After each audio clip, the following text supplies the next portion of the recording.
When the HOA, Karen started sneaking over to charge her shiny Tesla for my power line. I thought it was a harmless mistake. Then the bills rose, and the arrogance followed. She thought she could steal electricity and get away with it, until I decided to illuminate her secret the hard way. Before all this chaos, life in Maple Ridge Estates was quiet, almost too quiet.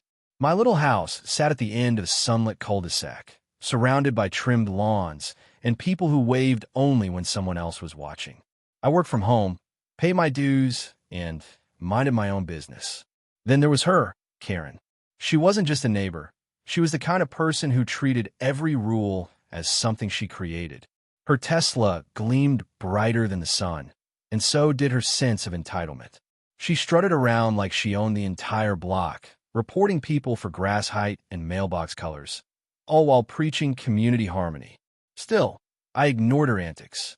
I kept to my garage, tinkering with tools, watering my plants, and enjoying quiet evenings with my dog by the porch light.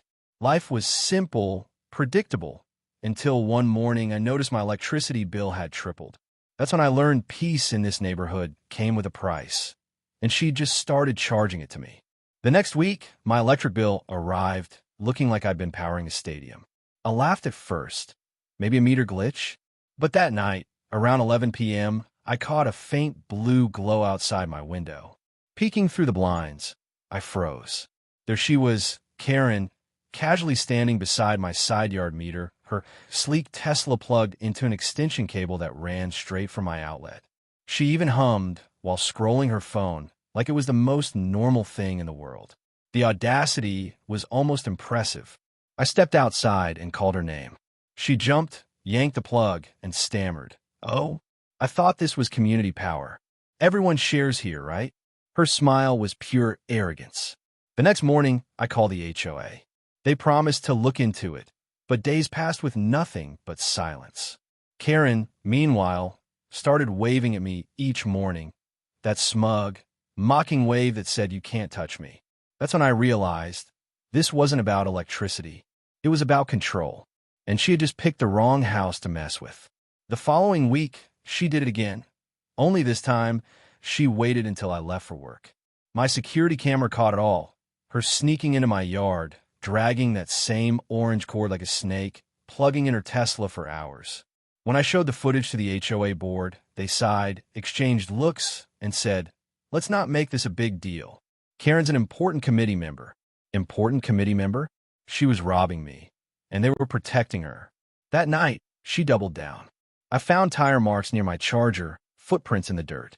She even had the nerve to report me to the HOA for having an untidy power area.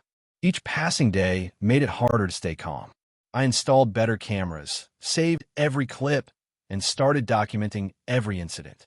She wasn't stealing power anymore. She was stealing peace. And as her Tesla quietly hummed in my driveway's glow each night, I promised myself, if the HOA wouldn't stop her, I'd find a way to make her stop herself, with proof, not vengeance. 2 weeks later, I attended the HOA meeting. The room smelled like cheap coffee and fake civility.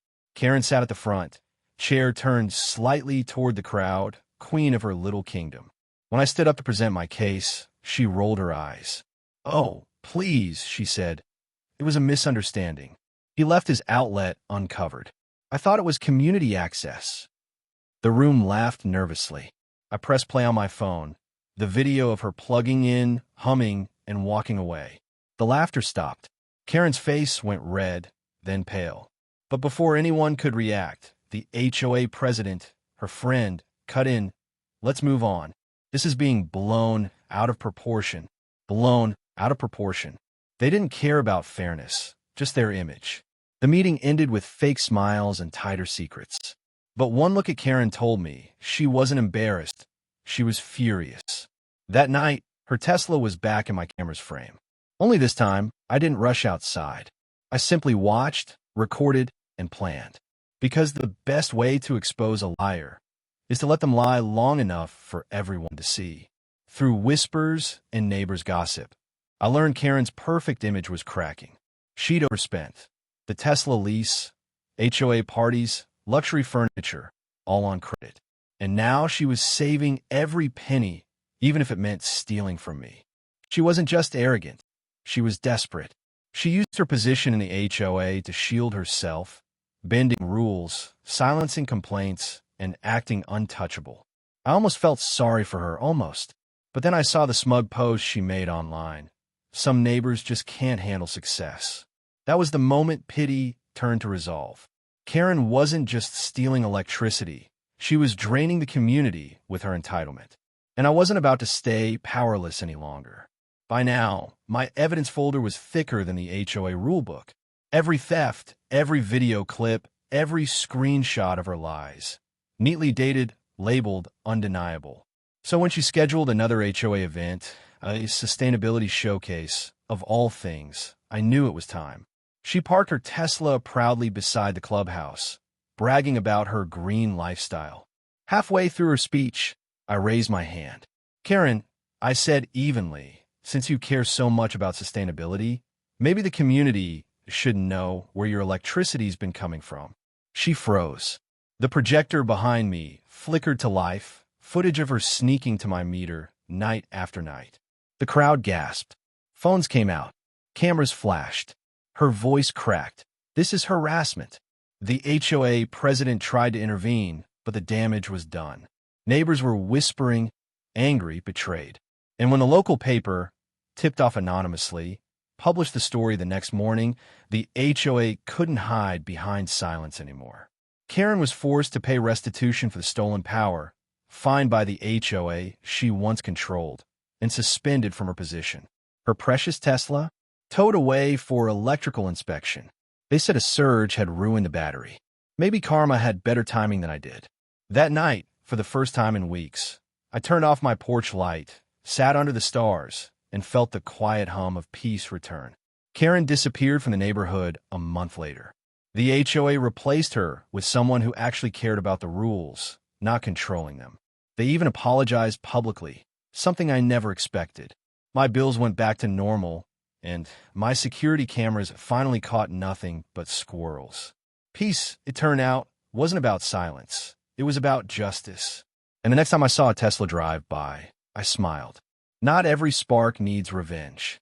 Sometimes truth alone is the shock people never recover from. Some neighbors take your peace, others remind you why it's worth protecting. Karen taught me both. I didn't need to fight dirty. I just had to stand firm. Because when arrogance meets truth, one burns out fast. And trust me, her battery wasn't the only thing that got fried.